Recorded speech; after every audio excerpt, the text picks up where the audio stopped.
Hi guys, welcome back to my YouTube channel. ඉතින් මේ video එකෙන් මම ඔයාලට අරගෙන එන්න හිතුවේ මගේ pregnancy වීඩියෝ එකේ part 2 එක. ඉතින් මේ වීඩියෝ එකෙන් මගේ pregnancy journey එක වගේම මගේ බබාගේ delivery එක වුණ විදිහත් මම ඔයාලට ගේන්න හිතුවා. Hi guys, welcome back to my channel. අද අපි Victoria Hospital එකට යනවා. දැන් වෙලාව 8:45යි appointment එක තියෙන්නේ 9:00ට. මේක මගේ හොස්පිටල් එකේ තියෙන ෆස්ට් අපොයින්ට්මන්ට් එක. ඉතින් අද තමයි මට ගයිනකොලොජිස්ට් ගාවට යන ෆස්ට් අපොයින්ට්මන්ට් එක තියෙන්නේ. ඒක ඉතින් වික්ටෝරියා හොස්පිටල් එකේ තමයි තිබුණේ. වික්ටෝරියා හොස්පිටල් එක තමයි අපි ඉන්න සිටි එකේ, ඒ කියන්නේ ලන්ඩන් සිටි එකේ මැටර්නිටි සර්විසස් දෙන එකම හොස්පිටල් එක. ඇත්තටම මමයි මගේ හස්බන්ඩ්ුයි මේ ෆස්ට් ටයිම් තමයි වික්ටෝරියා හොස්පිටල් එකට යන්නේ.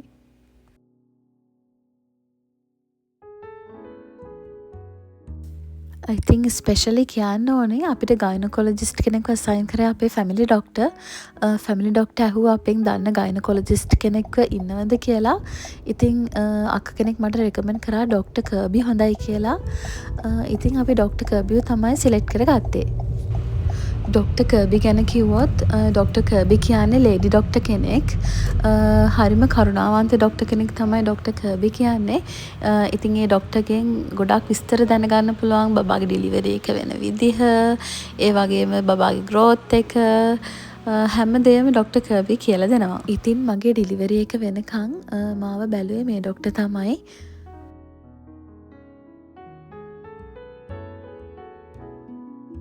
අපිට වික්ටෝරියා හොස්පිටල් එකේ B කියන බිල්ඩින් එකේ 5th floor එකට තමයි එන්න කියලා තිබුණේ.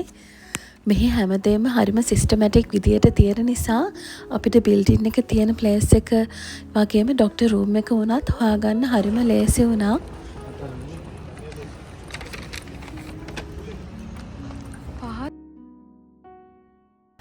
ඉතින් වික්ටෝරියා හොස්පිටල් එක පබ්ලික් හොස්පිටල් එකක් වුණාට ගොඩාක් ලොකු ෆැසිලිටිස් තියෙන හොස්පිටල් එකක්.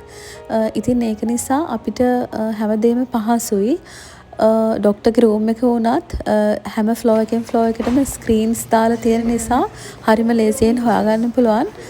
ඩොක්ටර්ස්ලගේ රූම්ස් පොඩ් වයිස් කැටගරි කරලා තියෙන නිසා ඒක හරිම පහසුවක් වුණා අපිට හොයාගන්න. ඉතින් කලින් කිව්වත් වගේ මේ මගේ ෆස්ට් අපොයින්ට්මන්ට් එක නිසා මගේ හිතේ පොඩි තිගැස්මක් තිබුණා ඩොක්ටර් මොනවා කියයිද, ඉස්සරහට මොනවා වෙයිද, ඒ වගේ පොඩි දේවල්. ඒත් හැම වෙලේම මගේ හස්බන්ඩ් මගේ ළඟින්ම හිටිය නිසා මට ඒ දේවල් ලොකුවට දැනුනේ නැහැ. එයාගෙන් ඉතින් මට ලොකු සපෝට් එකක් හම්බුණා. මම ඒ දේවල් ඔයාලට ඉස්සරහට කියන්නම්. ඉතින් මම හොස්පිටල් එකට ආවට පස්සේ අපිට දුන්නා ෆිල් කරන්න ෆෝම් එකක්, රෙජිස්ට්‍රේෂන් ෆෝම් එකක්. ඉතින් ඒ ෆෝම් එකේ මගේ මෙඩිකල් හිස්ටරි එක, මගේ ඉපදුණු දවස් ඉඳලා මෙඩිකල් හිස්ටරි එක අහලා තිබුණා. ඊට පස්සේ ඉතින් මගේ වේට් එකයි හයිට් එකයි මෙෂර් කරලා මගේ ප්‍රෙෂර් චෙක් කරලා එයාලා ඉතින් ඩොක්ටර් ගාවට දැම්මා. ඉතින් එදා මගේ ෆස්ට් අපොයින්ට්මන්ට් එක නිසා ඩොක්ටර් ලොකුවට බැලුවේ නැහැ. මම ෆෝම් එකේ ෆිල් කරපු දේවල් වෙරිෆයි කරගන්න ඩොක්ටර් මගෙන් විස්තර ආයෙත් අහගත්තා. ඉතින් ඒ වගේම බබාවත් චෙක් කරලා ආයෙත් අපොයින්ට්මන්ට් ඩේට් එකක් දුන්නේ මාසෙකට පස්සේ. මේ ඔයාලට පේන්නේ ඩොක්ටර්ස් රූම් එක. මෙහි ඉතින් ලංකාව වගේ නෙවෙයි. ඩොක්ටර් ගාවට පේෂන්ට් යන්නේ නැහැ. වෙනම පේෂන්ට්ස්ලා රූම් වලට ඇලොකේට් කරලා ඊට පස්සේ තමයි ඩොක්ටර් ගිහිලා චෙක් කරන්නේ. ඉතින් මං හිතනවා මේක හොඳ ක්‍රමයක් කියලා. මොකද පේෂන්ට් ඩොක්ටර් එනකන් රෙඩි වෙන්න පුළුවන්. ඒ වගේම ටයිම් වේස්ට් එකත් අඩුයි. ඉතින් අපි මේ වීඩියෝ ක්ලිප්ස් ටික ගත්තේ ඩොක්ටර් එනකන්.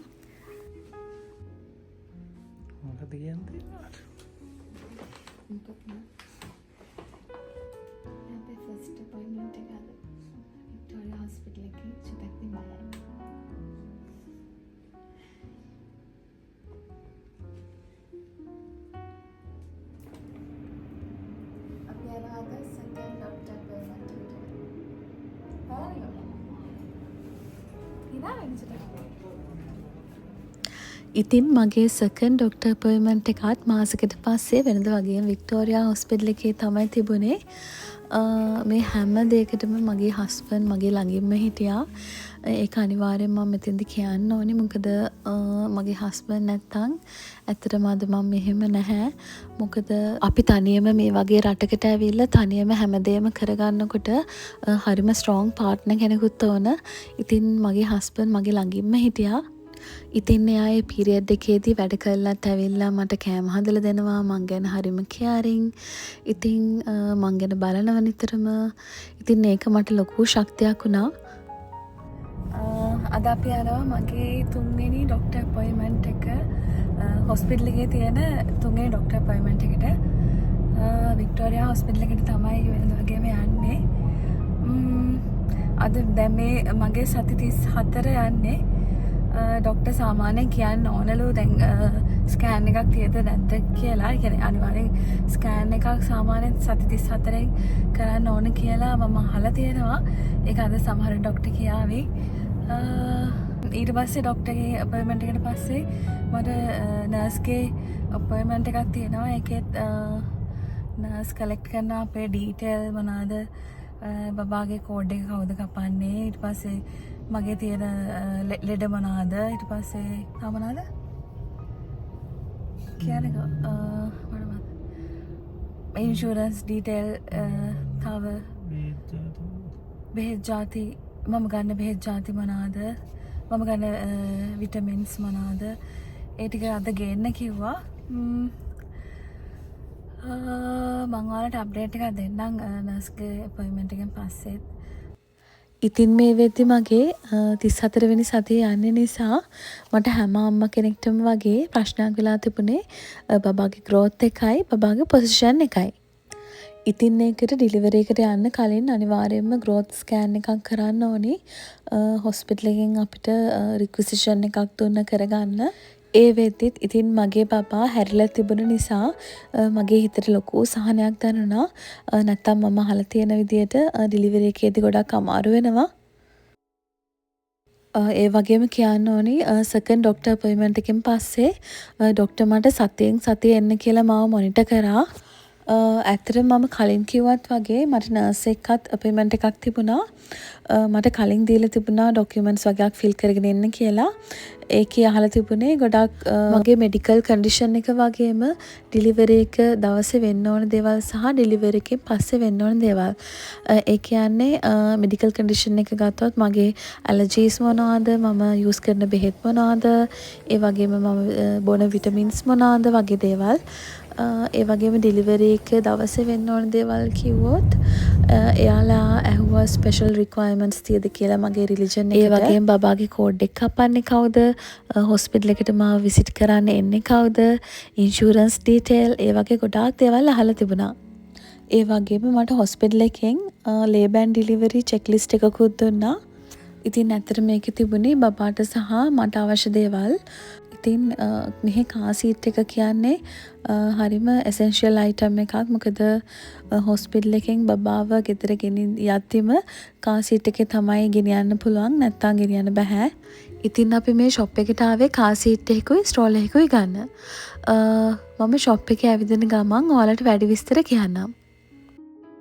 අද අපි කාර් සීට් එකක් ගන්නාම බේබී සාරස් එකට. අපි ඇත්තටම බ්‍රෑන්ඩ් එකක් සිලෙක්ට් කරලා තියෙන්නේ. අපි ඇතුළට ගිහිල්ලා බලමු මොනවාද බේබී සාරස් එකේ තියෙන අයිටම්ස් කියලා. ඇත්තටම බේබී සාරස් කියන්නේ කැනඩාවේ බබාලට අවශ්‍ය දේවල් තියෙන ෂොප් එකක්. අපි ඇතුළට ගිහිල්ලා බලමු මොනවද තියෙන්නේ කියලා. ඉතින් මම මේ ෂොප් එකේ ඇවිදින ගමන් ඔයාලට කතාවක් කියන්නම්. අපි ඉතින් කැනඩාවට ආව ඉමිග්‍රන්ට්ස්ලා හැටියට අපිට මෙහි හැමදේම අලුත්. ඉතින් මේ එන්වයරන්මන්ට් එකට ඇඩැප්ට් වෙන ගමන්ම ෆස්ට් ටයිම් අම්මා කෙනෙක් වෙන එකත් හරිම ලොකු චැලෙන්ජ් එකක්. ඉතින් මේ කාලේ කියන්නේ ඕනම කෙනෙක්ට ප්‍රශ්න ගොඩාක් ඔලුවට එන කාලයක්. අපි ජීවත් වෙන රට අදාළ නැහැ. ඒත් මෙහාට ආවට පස්සේ මෙහි ඩිලිවරි එකක් කරනවා කියන්නේ වෙනමම එක්ස්පීරියන්ස් එකක්. ඉතින් මේකට කලින් විස්තර දැනගෙන රෙඩි වෙන එක නෝමල් දෙයක් නේ. ඒ වගේම මෙහි පේරන්ටින් කියන්නේ වෙනමම එක්ස්පීරියන්ස් එකක්. අපිට ලංකාව වගේ හැමදේටම හෙල්ප් කරන්න සපෝට් සිස්ටම් එකක් නැහැනේ. අපිට හැමදේම තනියම තමයි කරගන්න වෙන්නේ. උදාහරණයක් විදියට කිව්වොත් මෙහි බබාලට යූස් කරන්න තියෙන ප්‍රොඩක්ට්ස් වල වගේ ඉඳලා හැමදේම වෙනස්. ඉතින් තව ප්‍රශ්න අම්ම කෙනෙක්ට ඔලුවට එනවා වැඩි. හැම අම්ම කෙනෙක්ම ළමයට දෙන්න බලන්නේ හොඳම දේනේ. අපි ලංකාවේ ඉන්න වගේ නෙවෙයි මෙහි ආවට පස්සේ ලංකාවේ ඉන්නකොට අපේ අම්මලගෙන් අහන්න පුළුවන්. අපේ සහෝදරයෝ ඉන්නවා යාළගේ සපෝට් එකත් අපිට ලැබෙනවා. මම ලංකාවේ හිටියේ නම් මගේ බබාගේ ඩිලිවරි එක කරනකොට මගේ අයියා මගේ ළඟම ඉන්න තිබුණා. එයා ඩොක්ටර් කෙනෙක් නිසා.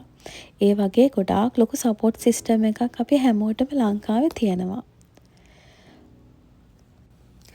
ඒ වගේම ප්‍රෙග්නන්ට් වුණ කෙනෙක්ගේ මෙන්ටැලිටි එක මොන වගේද කියලා මං දැන් හරියටම දන්නවා ඒ ෆීලින් එක මං අත්විඳ නිසා. ඒත් ඒ වගේ කෙනෙක්ගේ ෆීලිංගස් තේරුම් ගන්න ප්‍රෙග්නන්ට් වෙන්න ඕන නැහැ. ගොඩ දෙනෙක්ට කැනඩාවට ආවට පස්සේ එයාලා කොහේ ඉඳලාද ආවේ කියන එක අමතක වෙනවා. බර්ත් කන්ට්‍රි එක මෙහෙ වගේ තමයි හැසිරෙන්නේ හැමදේම ගැන දන්නම් වගේ. අපි ඉතින් මේ ලෝකේ දන්නේ නැති දේවල් නම් කොච්චරවත් තියෙනවද? ඒ වගේම තව දෙයක් තමයි කෙනෙක්ට දන්නේ නැති දෙයක් කියද්දි හරි කෙනෙක්ට උදව්වක් කළොත් හරි ඒ දේ හදවතින්ම අනිවාර්යයෙන්ම කරන්න. මොකද ඒ දේ තන තන කියවන එක හරිම කැත පර්සනැලිටි එකක්. මම හිතන විදියට කෙනෙක්ට අපි උදව්වක් කරනව නම් ඒක කරන්න ඕන අපේ හදවතින්මයි. ඔයා කෙනෙක්ට අකමැති නම් එයාට උදව් කරන්න ඔයාගේ හදවතින් නෙවෙයි නම් ඒ දේ සමාජයට පේන්න කරනවට වඩා නොකර ඉන්න තරමට හොඳයි. ඉතින් මගේ කතා අහගෙන ඉන්න ගමන් ඔයාලත් මේ ෂොප් එකේ ඇවිත්නේ. මේ ෂොප් එකේ බබාලට අවශ්‍ය සියලුම දේවල් තියෙනවා. හැබැයි මේ බේබි සාරස් කියන ෂොප් චේන් එක ළඟදී ලන්ඩන් වලින් අයින් කරා. හැබැයි කැනඩාවේ ඕනම තැනක බේබි සාරස් ෂොප්ස් තියෙනවා. ඉතින් මම මේ වීඩියෝ එකටම ඇඩ් කරන්න හිතුවා මගේ බබාගේ ඩිලිවරි එකේ වීඩියෝස් නොත්. මොකද මම වෙනම වීඩියෝ එකක් අප්ලෝඩ් කරනවා කියලා හිතුවේ නැහැ ඒකට. ඒක නිසා මම ලොකුවට වීඩියෝ කරේ නැහැ. ඉතින් මේ vlog එක අන්තිම වෙනකම් බලන්න අමතක කරන්න එපා. මම මේ වීඩියෝ එක දිග නිසා මෙතනින් ඉතුරු ටික ෆාස්ට් ෆෝවර්ඩ් කරලා ඔයාලට ගේන්නම්.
ඉතින් මෙන්න මේ විදිහට තමයි අපි අපේ ප්‍රෙග්නන්සි shopping එක ඉවර කරේ.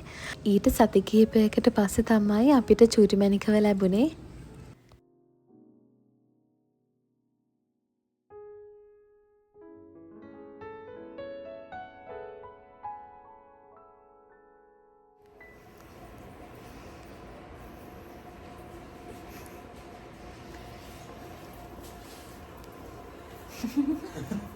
උදේ ගියදලා හතරමාරේනේ.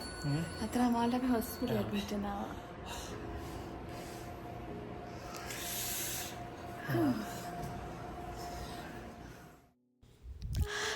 ඉතින් ඩිලිවරි එක ගැන කිව්වොත් අන්එක්ස්පෙක්ටඩ් ඩිලිවරි එකක් තමයි මට සිද්ධ වුණේ. මොකද මගේ එක්ස්පෙක්ටඩ් ඩියු ඩේට් එකට වඩා සති 3ක් කලින් තමයි අපිට අපේ චූටි මැණිකව ලැබුණේ. ඉතින් අපේ චූටි මැණිකට හිතෙන්නේ නැති ඉක්මනටම එයාගේ අම්මවයි තාත්තවයි කවුද කියලා බලන්න. ඇත්තටම මම මේ වීඩියෝ එක කරන්නේ අපිට ගොඩාක් ලොකු මෙමරි එකක් විදියට මේ වීඩියෝ එක තියාගන්න ඕන නිසාමයි. ඉතින් එදා වුණ ස්ටෝරි එක ගැන කිව්වොත් මගේ හස්බන්ඩ් උදේ 6ට වගේ තමයි වැඩට යන්න තිබුණේ. හැබැයි උදේ 3ට වගේ මගේ ලක් එක නිසාද කොහෙද වෝටර් බෑග් එක බ්‍රේක් වුණා. අපි ඇත්තටම හොස්පිටල් බෑග් එකට අවශ්‍ය ඔක්කොම රෙඩි කරලා තිබුණට බබාගේ ක්ලෝත්ස් එහෙම කලින් වොෂ් කරේ නැහැ කිලුට වෙයි කියලා හිතලා. ඉතින් ඒක නිසා මුලින් හොස්පිටල් බෑග් එක ගෙන යද්දී මට මුලින් අවශ්‍ය දේවල් තමයි හොස්පිටල් බෑග් එකේ අපි දාගෙන ගියේ. මොකද හොස්පිටල් එකට ගෙදර ඉඳලා 7 minutes වගේ ඩ්‍රයිව් එකක් තමයි තිබුණේ. අපි දෙන්න වික්ටෝරියා හොස්පිටල් එකේ ලේබෑන් ඩෙලිවරි ෆ්ලෝ එකට ගියා. මොකද අපිට ඩිලිවරි එකකදී එයාලා එන්න කියලා තිබුණේ 4th ෆ්ලෝ එකට. එයාලා ඒක කලින් අපිට ඉන්ෆෝම් කරලා තිබුණා. ඉතින් අපි දෙන්න හිතේ ලොකු බයක් තිබුණා. අපි දෙන්න තනියම නිසා ඒ වුණාට ටික වෙලාවකින් අපි හිතාගත්තා අපි කොහොම හරි මේ දේ හොඳට ෆේස් කරනවා කියලා. ඇත්තට මේ වෙලාවේ හොස්පිටල් එකෙන් මාව චෙක් කරලා කිව්වා ඒ වගේ දේවල් නෝමලි වෙනවා. මේක වෝටර් බෑග් එක බ්‍රේක් වුණ එකක් නෙවෙයි වෙලා තියෙන්නේ කියලා. ඒත් මම කිව්වා ආයිමත් චෙක් කරන්න ඕන කියලා. ඉතින් එයාලා දෙවෙනි පාරටත් මාව චෙක් කරලා එතකොට තමයි කන්ෆර්ම් කරේ මගේ වෝටර් බෑග් එක බ්‍රේක් වෙලා තමයි තියෙන්නේ කියලා. නැත්තම් ඇත්තටම අපි දෙන්න ගෙදර ගියා නම් එදා මට මේ දේවල් වලට හස්බන්ඩ් ගියාට පස්සේ තනියම තමයි ෆේස් කරන්න වෙන්නේ. ඉතින් ඒ වෙද්දී මට කිසිම කන්ට්‍රැක්ෂන් එකක් ආවේ නැහැ. ඒක නිසා එයාලා මට ඔක්සිටොසින් එක දීලා හොඳට ඇවිදින්න කිව්වා. ඉතින් ඒ අතර ගිහින් තමයි හස්බන්ඩ් ඔක්කොම බබාගේ ඇඳුම් ටික වොෂ් කරගෙන ආවේ. ඇත්තටම මට කන්ට්‍රැක්ෂන්ස් එද්දි හස්බන්ඩ් මගේ ළඟ හිටියා. මට කන්ට්‍රැක්ෂන්ස් වැඩි වෙද්දි මම එයාලගෙන් එපිඩියුරල් එක රික්වෙස්ට් කරා. නර්ස් එක්ක හොස්පිටල් එකේ තිබුණ අපොයින්ට්මන්ට් එකේදී අපි එපිඩියුරල් එක අපිට ඕනද නැද්ද කියලා අපි සයින් කරන්න ඕන. ඇත්තටම පේන් එක ගොඩක් අඩු කරන නිසා මං රෙකමන්ඩ් කරනවා එපිඩියුරල් එක ගන්න එක හොඳයි කියලා.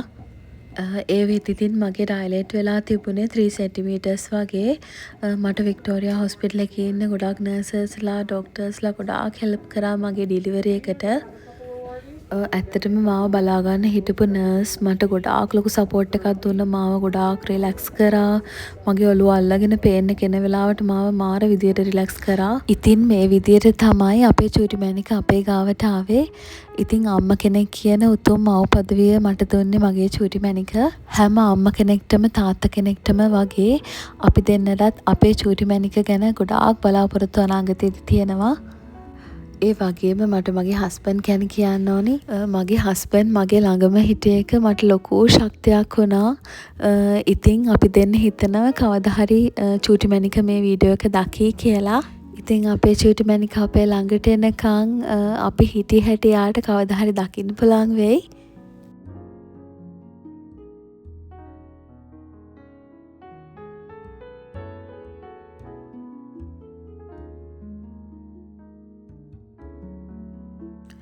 ඉතින් මම ප්‍රාර්ථනා කරනවා දැනට දරුවන් බලාපොරොත්තු වෙන්න ඉන්න අයට ඒ දේවල් ඉෂ්ට වෙන්න කියලා සහ ප්‍රෙග්නන්ට් වෙලා ඉන්න අයට කිසිම කරදරයක් නොවි ඩිලිවරි එකත් වෙන්න කියලා.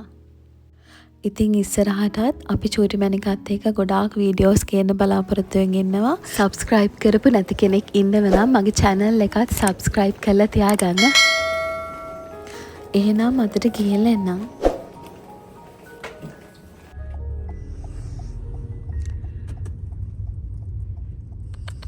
චූටි මැණික චූටි